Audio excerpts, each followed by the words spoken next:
Hi, Scorpios, and welcome to your January 2022 General Tarot Forecast. This is Sky coming on to talk to you about your fabled month ahead of January 2022. What an incredible time for Scorpios. I am actually filming a late night reading for you all, as you might have already heard from some of the other ones, due to quite a hectic rush over the holidays and the wonderful fortune I've had to celebrate my grandmother's 100th birthday at the end of December. Yes, I was raised by Capricorns, indeed. Many Capricorn people. A village of Capricorns raised Sky, as you might be able to tell. Anyway, I had the wonderful fortune to celebrate her 100th birthday with many family members, and I was also traveling all around, attending many family gatherings, while also creating a 3-hour 2022 year ahead forecast video, which is available. I'll link it below and in the top right-hand corner.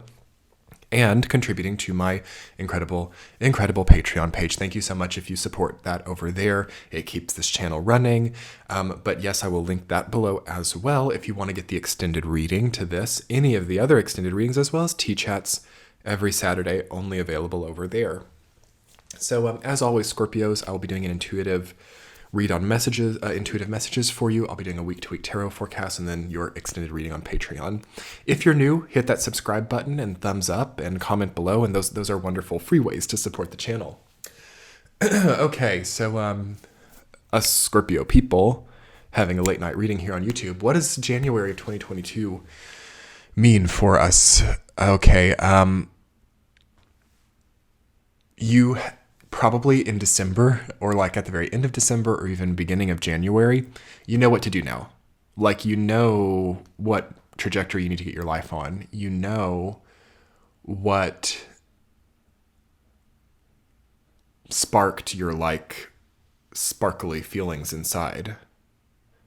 It's kind of like the Marie Kondo vibe, where she's like, does this object spark joy? Is that what she says? I don't know if that's what she says, but I'm feeling like you've got to know what sparks joy in your life. You've got to know what evokes that magical feeling. You've got to know that now. You might watch Marie Kondo. You might watch her show on Netflix. You might understand how to have better feng shui in your home or apartment. That would be a great start. Okay. Let me tell you a little bit about what I've learned about feng shui. So let's talk about feng shui of the office, and let's talk about feng shui of the general living area. So do not have your back to a door or a window. Try to have your back to a solid wall. Do not put your desk up against the wall. You'll be working against a hard wall.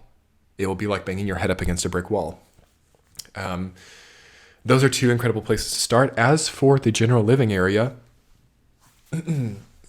try to have as much space in there as possible. Again, I'm not going to do a rundown of feng shui. I'm not actually a huge expert on it, but I will say I am looking more into that, and definitely check out an expert on feng shui, as I am not one, but it is making a huge difference in my own life, as I have been starting to work with that system to help to clear the energy of my home. As a 4th house Scorpio myself, I find that so much subtle, nuanced, sources of karmic and energetic contribution just come from the layout of the house and the way that we've placed objects, and and what is taking up space, what we elect to take up space in our home. Very intimate, right? And then what we also bring into it, to the living, whether we have pets, whether we have whatever types of people come into our house, have a big impact on us. How we live in our house. Do we feel frustration? Do we work from home? Do we feel happy while we're at the home? Do we spend all of our time talking to people outside of our home while we're in our home? There are a lot of little things we can think about now. And I will say, if you're spending all of your time either working from home or talking to other people from home, it's not wonderful for the energy of the home, because it's that stuff is kind of meant to happen outside of the home. Unless you have other people, other family members in your home that you're talking to face to face in there. Being talking to someone on the phone who's way outside of your house, or even doing what I'm doing right now, talking to so many of you on YouTube from my home. There's nothing wrong with that. It's wonderful, but it has to be in balance, and it can't really be the majority thing that you're doing. So already the calendar new year starts off and you're like, wow, I just totally understand. I totally get the way I need to structure my life. I totally understand the next level of my professional career. I totally know what I don't need anymore. This is all really good stuff. Okay, I feel like January of 2022 is such a gift of time for your sign, because what it gives you is it gives you Capricorn season, which is always good for Scorpios. It helps you to figure stuff out and delegate stuff and make payments and, sign contracts, all of that stuff. But it also introduces this year a nodal shift where the South Node is moving into your sign. And that's super empowering, depending. For some Scorpios, it's empowering may not be the right word. It can also be very lusty or wrathful. It can be any of the 7 deadly sins, honestly. It can be some type of relapse for some people into illnesses or addictions. Only, okay, don't get freaked out, only if you're refusing to acknowledge your cause, refusing to commit to it, refusing to allow it there, refusing also empty space, empty time. As the sign after you, if we're looking from the 13 perspective, is Ophiuchus, okay, but not everyone acknowledges it. I see both sides of it, but Ophiuchus to me as a sign is representative of empty space. It's representative of unoccupied areas. So that's the sign that comes after you. If we're thinking of that, it's another video for another day. But I think it's interesting food for thought. You could certainly consider Sagittarius like this too. Open spaces, big open spaces. You need more of that in your life. I feel that things are too filled up. I feel that you're trying to work as much as possible. It seems like you're trying to maximize your prosperity or your productivity.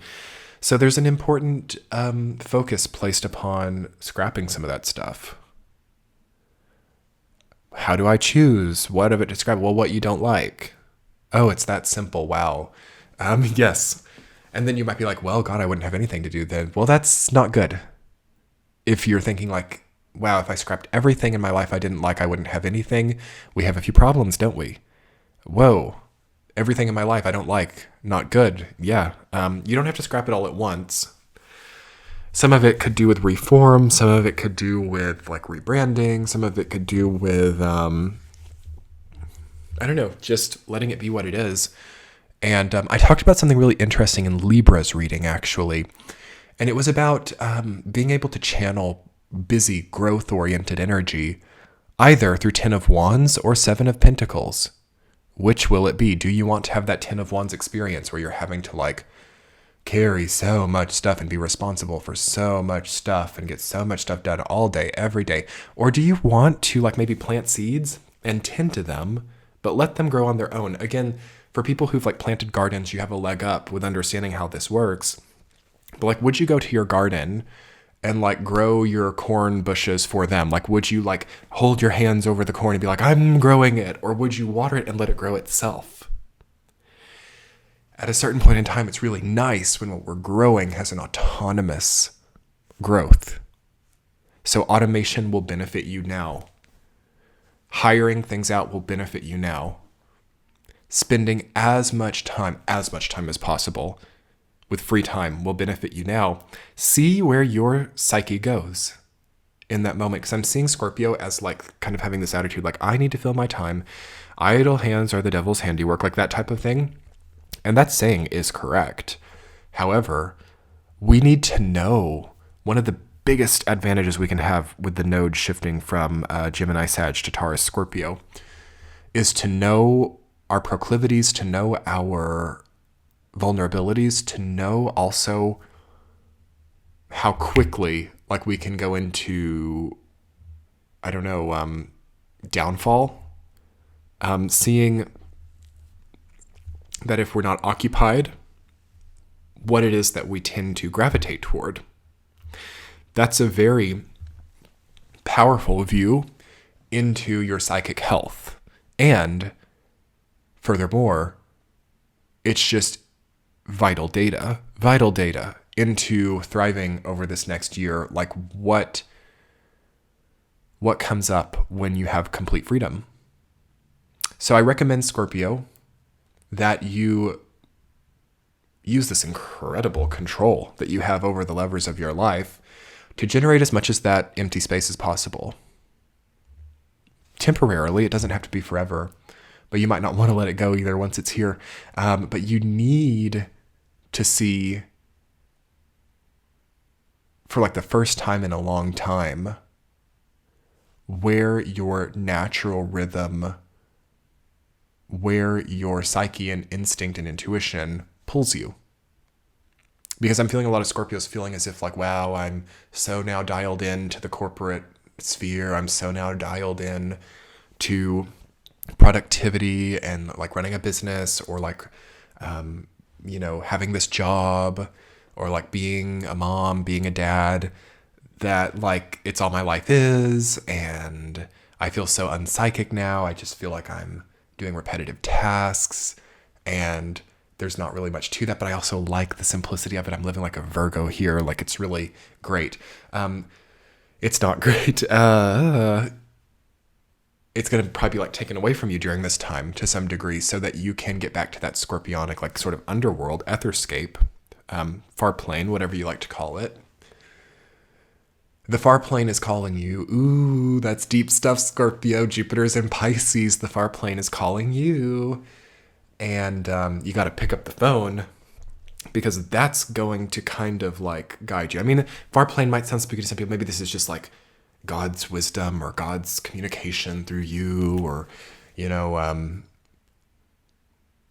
the tarot's wisdom. I don't know, whatever you like to call it, whatever symbolism or traditional frameworks please you.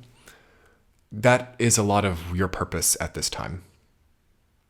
And you'd be surprised. And I usually don't think of this. Like, this is not a concept that I go to often as a reader or as a spiritual mentor, there's a semi kind of religious component to this. It's not, because religious means different things to different people. There's just an ethereal is the best word. There's an ethereal component to your experience this year, more so than it's ever been before. Jupiter conjunct Neptune in Pisces, trining you, South Node in your sign. There's never been anything like this. There's never been such a deep psychic power here. There's never been such beyond psychic power, like manifestational capability, ancient knowledge. Ooh, Scorpio, it's big stuff. And you got to detach a little bit from being like a robot for another person's company, from like working as many like minimum wage shifts as you can, to like do something like I know Scorpios, my brain's all over the place. It's okay. I'm a Scorpio too. And I'm realizing this. I'm like, at least sitting here and talking about this is good, but even I've got to make more time to understand this and to not get left in the dust. There's a possibility of being left in the dust, okay, with this as well. And the only way that would happen would be by ignoring it, or be by like, you feel this like pull to like your ultimate cause. And then you're like, ooh, I don't want to feel that. Let me pick up the phone and sign up for more hours at that job I hate. I need to be productive. Idle hands are the devil's handiwork. I need to just like block this out of my mind.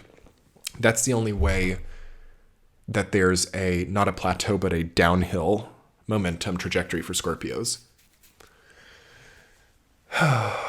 Gosh, I could just talk about it, Scorpios. But ultimately, for intuitive messages before we get into the week to week, you're going to have a change in fortune this month. I think it's for the better. And you're also going to have a lot of energy come in. You're going to be like a little fireball. You're going to be like very, very attractive, very Mars energy, Mars and Pluto, of course. But very easy it would be for you to attract a new partner during this time, to date successfully, to also receive accolades or good reviews if you offer services, letters of recommendation, anything like that are great here, because you're just like very attractive to other people. And the real key is for fear to have no place, because there can be like a fear-mongering tendency. There can be a, you might start to be scared of everything if you're not careful. Like you might start to think like, wow, I live on such a high floor in this apartment. What if the floor like caved in? Like, what if, like a tornado comes through here and like, I don't know, in Hawaii, like, ooh, like that's not possible, So there's also a possibility of like impossible fear spectrum. So you want to get ahead of that and maybe get a lot more rational to offset the highly undefinable Jupiter Neptune in Pisces energy already starting to prepare to come together. So, but I want to say that January, but even more so than January, like February of 2022, you are out of this like 2021 chaos. Like no longer is it happening. Like you have really figured something out, or things have been like forced to be a certain way that is better. But it could be out of your control to a degree, but only to the degree that like you don't want to like fix this yourself. Like the universe is going to give you a lot of time to fix stuff yourself, even this whole year, even into 2023. Like you've got a lot of time, a lot of time. It's really beautiful to see this leeway for Scorpios, but I really want you to think about like what leeway means, about like what it means also to be given so much, and what it means to, I don't know, be given a lot more slack than other people.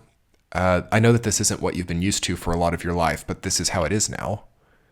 And it does, I think, mean that you have maybe a little bit more accountability to front than you might have ever had to as well to offset it. So it's kind of like a big reversion or like reverting of energies.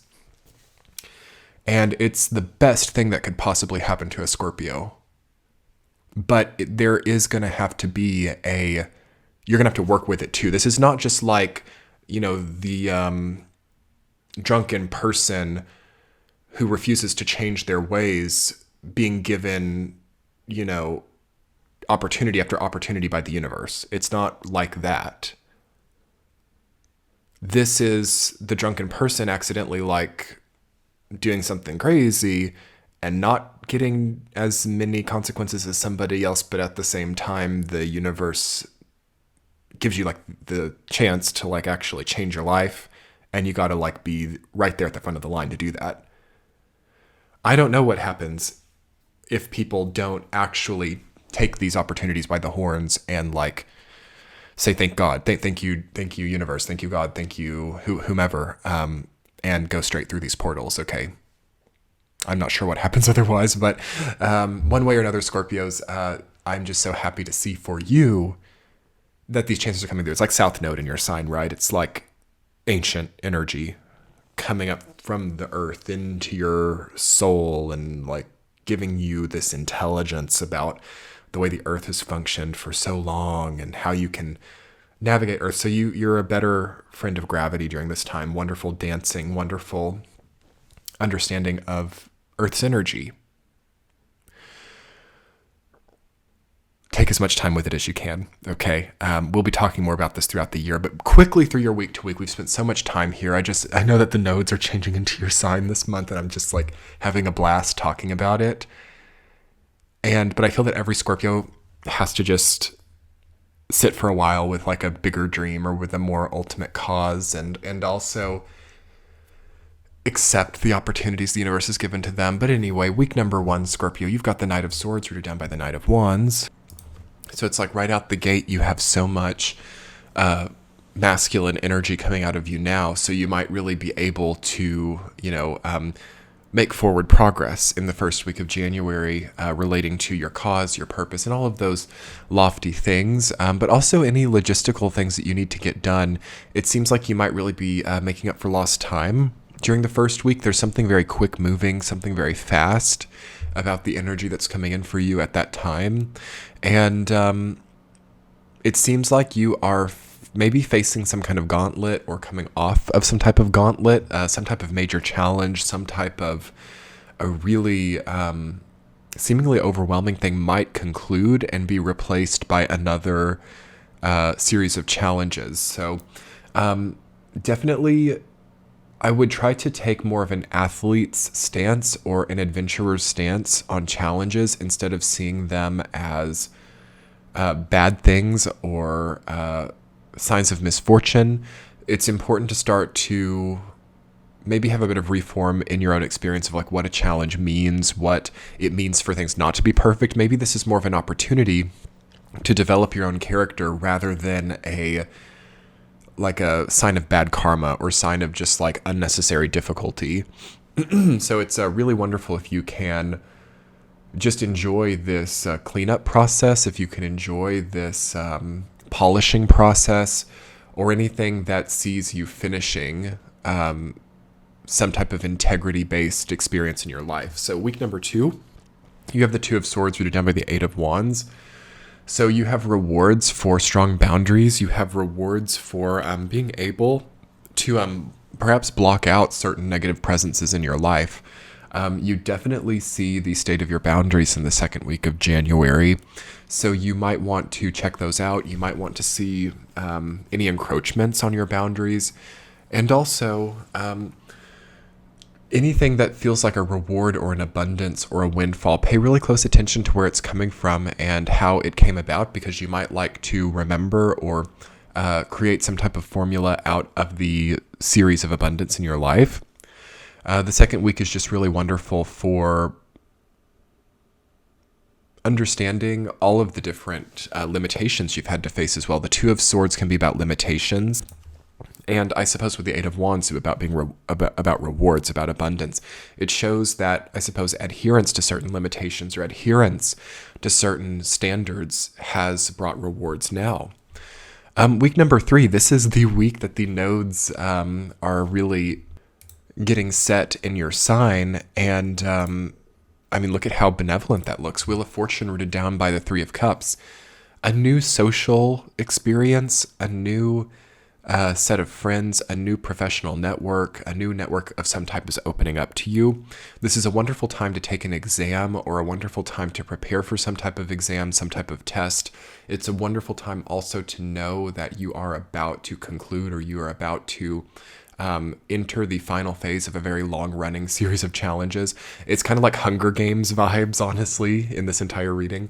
But more seriously, it's like knowing that you have been working at something for so long, and you might be about to get that reward, and you also might then be shifting out of it or expanding it to a different type of velocity, okay? So don't be surprised if things can't necessarily continue the way that they have. You're very lucky to reform it or to change anything that you need to during that time. And you will probably feel luck in a different way, or you will feel the universe's presence in a different way. There's a shift in fortune, as it would make sense with the nodal shift, right? 4th week, you have the King of Wands rooted down by the moon. So the game with illusion, the game with falsity, facades, and masks, okay? We have maybe a rising above or an overcoming and a re-identification of who you are trying to be or what you are trying to express. Expression is coming up in the 4th week of January. How am I expressing my knowledge? How am I expressing my intuition? How am I also performing your general performance in a job, or also performances of like an actor or an artist or a performer need to be seen during that time. Maybe it's just about channeling some of these energies by, I don't know, participating in some type of TV show or some type of play or some type of acting opportunity. Maybe that would be a good channel, because I feel that there's maybe too much of a closeness to facade or too much of a closeness to